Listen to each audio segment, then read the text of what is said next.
അസ്സലാമു അലൈക്കും and hello friends. എൻ്റെ പേര് Farhana Rashid. Welcome to my channel Crush ginger.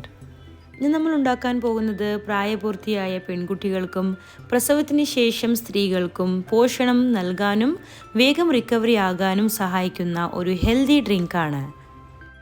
ഇതാണ് 5 തരത്തിലുള്ള super seeds: watermelon, cucumber, Musk melon, pumpkin and sunflower seeds. ഇവയെല്ലാം സ്ത്രീകൾക്ക് ഒരു പവർ ഹൗസാണ്. ഈ 5 തരം സൂപ്പർ സീഡ്സ് ഒരുപാട് പ്രോട്ടീനും healthy fats, fibres, minerals, vitamins അടങ്ങിയ ഇവ നമ്മുടെ ഹാർട്ടിനും ബോണിനും ഹോർമോണൽ ഇംബാലൻസിനും ഡൈജഷൻ, ഇമ്മ്യൂണിറ്റി, സ്കിൻ ഗ്ലോ ഇവയെല്ലാം ഈ സീഡ്സിൽ നിന്നും ലഭിക്കുന്നതാണ്. ഈ 5 സൂപ്പർ സീഡ്സിനോടൊപ്പം നമുക്ക് വേണ്ടത് ആൽമണ്ട് ആണ്. ആൽമണ്ട് നമ്മുടെ മെമ്മറിക്ക് വളരെ നല്ലൊരു ഡ്രൈ ഫ്രൂട്ടാണ്. ഇതിനോടൊപ്പം നമുക്ക് വേണ്ടത് കസ്കസിയാണ്, പോപ്പി സീഡ്സ്. ഇത് നമ്മുടെ നെർവ്സിനെ കാം ചെയ്യാനും നല്ല ഉറക്കം കിട്ടാനും പിന്നെ ബോൺസ് സ്ട്രെങ്ത് ആവാനും ഡൈജഷനൊക്കെ ഇമ്പ്രൂവ് ആവാൻ ഇതൊക്കെ വളരെ കൂടുതൽ സഹായിക്കുന്നതാണ്. ഇനി നമുക്ക് വേണ്ടത് പിസ്തയിൽ ഒരുപാട് പ്രോട്ടീനും ഫൈബറും ആൻറ്റി ഓക്സിഡൻസും ഒക്കെ ഉള്ളത് കൊണ്ട് ഇതും നമ്മുടെ ഹാർട്ടിനും പിന്നെ ഡൈജഷനും സ്കിൻ ഗ്ലോ ആവാനും നല്ല ഐ ഹെൽത്തിനും ഇത് ഉത്തമമാണ്. ഇതാണ് ചെറോലി സീഡ്സ്.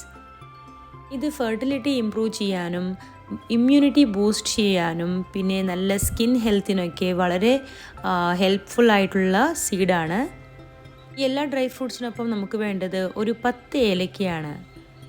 ഏലക്കയിലുള്ള ആൻറ്റി ഓക്സിഡൻറ്റ്സ് നമ്മുടെ ഡൈജഷനും ഫ്രഷ് ബ്രീത്തിനും നമ്മുടെ മൈൻഡിനെ കാം ചെയ്യാനും ബ്ലഡ് പ്രഷർ റെഗുലേറ്റ് ചെയ്യാനും വളരെ നല്ലതാണ്. ഈ സൂപ്പർ ഡെലീഷ്യസ് ഹെൽത്ത് ഡ്രിങ്ക് ഉണ്ടാക്കാനായിട്ട് നമുക്ക് ആദ്യം പോപ്പി സീഡ്സ് ഒന്ന് ലോ ഫ്ലെയിമിൽ വെച്ച് ഡ്രൈ റോസ്റ്റ് ചെയ്യാം. ഇനി നമുക്ക് ഈ 5 തരത്തിലുള്ള സീഡ്സും ഫ്രൈ ചെയ്യാം. ഈ ഓരോ സീഡ്സും 50-50 ഗ്രാമാണ് ഉള്ളത്. ലോ ഫ്ലെയിമിൽ വെച്ച് തന്നെ ഒന്ന് നമുക്ക് റോസ്റ്റ് ചെയ്തെടുക്കണം. ഇനി നമുക്ക് ചിരോലി സീഡ്സും ഇതുപോലെ ലോ ഫ്ലെയിമിൽ വെച്ച് ഡ്രൈ റോസ്റ്റ് ചെയ്യാം. ചിരോലിയും ഞാൻ എടുത്തിട്ടുള്ളത് 50 ഗ്രാമാണ്. ഇനി 1/4 കിലോ ബദാം, ഇതിനെയും മെല്ലെ ലോ ഫ്ലെയിമിൽ വെച്ച് തന്നെ നമുക്ക് ഡ്രൈ റോസ്റ്റ് ചെയ്യാം. ഇതേപോലെ പിസ്തയും നമുക്ക് 50 ഗ്രാം ഡ്രൈ റോസ്റ്റ് ചെയ്യാം. ഓരോ ഡ്രൈ ഫ്രൂട്ട്സിൻ്റെയും ഗുണങ്ങൾ ഞാൻ സ്ക്രീനിൽ എഴുതിയിട്ടുണ്ട്. എല്ലാവരും ഒന്ന് പോസ് ചെയ്തിട്ട് വായിച്ചു നോക്കിയാൽ നിങ്ങൾക്ക് ഓരോ ഡ്രൈ ഫ്രൂട്ട്സിൻ്റെയും ഹെൽത്ത് ബെനിഫിറ്റ്സ് എത്രയൊക്കെ ഉണ്ടെന്ന് നിങ്ങൾക്ക് മനസ്സിലാക്കാം. എല്ലാ ഡ്രൈ ഫ്രൂട്ട്സും ഞാൻ ഡ്രൈ റോസ്റ്റ് ചെയ്തിട്ടുണ്ട്. ഇനി നമുക്ക് വേണ്ടത് ഒരു 4 ടേബിൾ സ്പൂൺ ഷുഗറും 10 ഏലക്കയും. ഒരു മിക്സർ ജാറിലേക്ക് നമുക്ക് ഈ എല്ലാ സീഡ്സും ചേർത്തിട്ടൊന്ന് അരച്ചെടുക്കാം. ഇതായി നമുക്ക് തണുക്കാൻ വെക്കണം. തണുത്തതിന് ശേഷം മാത്രമേ അരയ്ക്കാൻ പാടുള്ളൂ. ഡ്രൈ ഫ്രൂട്ട്സ് എല്ലാം നന്നായി തണുത്തതിന് ശേഷം ഒരു മിക്സി ജാറിലേക്ക് 5 ഏലക്കയും കുറച്ച് പഞ്ചസാരയും ഞാൻ ആഡ് ചെയ്തിട്ടുണ്ട്. ഇനി ഇതിലുള്ള ഡ്രൈ ഫ്രൂട്ട്സിൻ്റെ പകുതി മാത്രമാണ് ഞാൻ മിക്സി ജാറിലേക്ക് ഇടാൻ പോകുന്നത്. ഇതുപോലെ ഒരു പൗഡർ, ഒരുപാട് നൈസ് അല്ലാത്ത ഒരു പൗഡർ നമുക്ക് ഇതുപോലെ അരച്ചെടുക്കണം. ഇതുപോലെ നോക്കിയിട്ട് തന്നെ അരയ്ക്കണം. ഒരുപാട് അരച്ചു കഴിഞ്ഞാൽ ഈ ഡ്രൈ ഫ്രൂട്ട്സ് എല്ലാം കട്ടിയായി പോകും. ഇനി നമുക്ക് ഈ അരച്ചെടുത്ത ഡ്രൈ ഫ്രൂട്ട്സ് ഒരു എയർ ടൈറ്റ് കണ്ടെയ്നറിലേക്ക് മാറ്റി വയ്ക്കാം. ഇതുപോലെ ഡ്രൈ റോസ്റ്റ് ചെയ്തിട്ട് ഡ്രൈ ഫ്രൂട്ട്സ് പൗഡർ ഉണ്ടാക്കി വെക്കുകയാണെങ്കിൽ ഒരു 3 മാസം ഇത് കേടുകൂടാതെ നമുക്ക് സേവ് ചെയ്യാം. ഇനി ഈ ഹെൽത്ത് ഡ്രിങ്ക് ഉണ്ടാക്കാനായിട്ട് ഒരു ചെറിയ ജാറിലേക്ക് 2 തൊട്ട് 3 ടേബിൾ സ്പൂൺ വരെ ഈ ഡ്രൈ ഫ്രൂട്ട്സ് പൗഡർ ആഡ് ചെയ്ത് കൊടുക്കാം.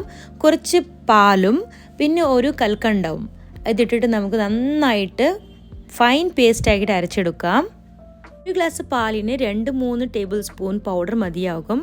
അരച്ചെടുത്ത ഈ ഡ്രൈ ഫ്രൂട്ട്സിൻ്റെ ഈ പേസ്റ്റിലേക്ക് നമുക്ക് 1 ഗ്ലാസ് പാൽ ഒഴിച്ചിട്ട് ഇതുപോലെ ഒരു ചായയുടെ പാത്രത്തിലേക്ക് 2-3 ബോയിൽ ആവുന്നത് വരെ കുക്ക് ചെയ്തെടുക്കാം. മധുരം നിങ്ങൾക്ക് ഇഷ്ടമുള്ളതുപോലെ കൂട്ടുകയോ കുറയ്ക്കുകയോ ചെയ്യാവുന്നതാണ്. ഇതുപോലെ 2-3 ബോയിൽ വന്നു കഴിഞ്ഞാൽ നമുക്ക് ഫ്ലെയിം ഓഫ് ചെയ്യാം. ചൂടോടെ ഈ ഹെൽത്തി ഡ്രിങ്ക് നമുക്ക് സെർവ് ചെയ്യാം. എല്ലാ പ്രായക്കാർക്കും ഈ ഒരു ഹെൽത്ത് ഡ്രിങ്ക് ഉപയോഗിക്കാവുന്നതാണ്. സ്ത്രീകളും പുരുഷന്മാരും കുട്ടികളും കുടുംബത്തിലെ എല്ലാവർക്കും അനുയോജ്യമായ ഈ ഡ്രൈ ഫ്രൂട്ട്സ് ഹെൽത്ത് ഡ്രിങ്ക് എല്ലാവരും ഒന്ന് ട്രൈ ചെയ്ത് നോക്കിയിട്ട് എങ്ങനെയുണ്ടായിരുന്നു എന്ന് ഞങ്ങൾക്ക് കമൻറ്റിലൂടെ അറിയിക്കുക. ഈ വീഡിയോ ഇഷ്ടമായെങ്കിൽ ഒരുപാട് ഷെയർ ചെയ്യുക, കമൻറ്റ് ചെയ്യുക. ഞങ്ങളുടെ ചാനൽ ക്രഷ് ജിഞ്ചറിനെ സബ്സ്ക്രൈബ് ചെയ്യുക. ഈ റെസിപ്പിയുമായി വീണ്ടും കാണാം. Thanks for watching.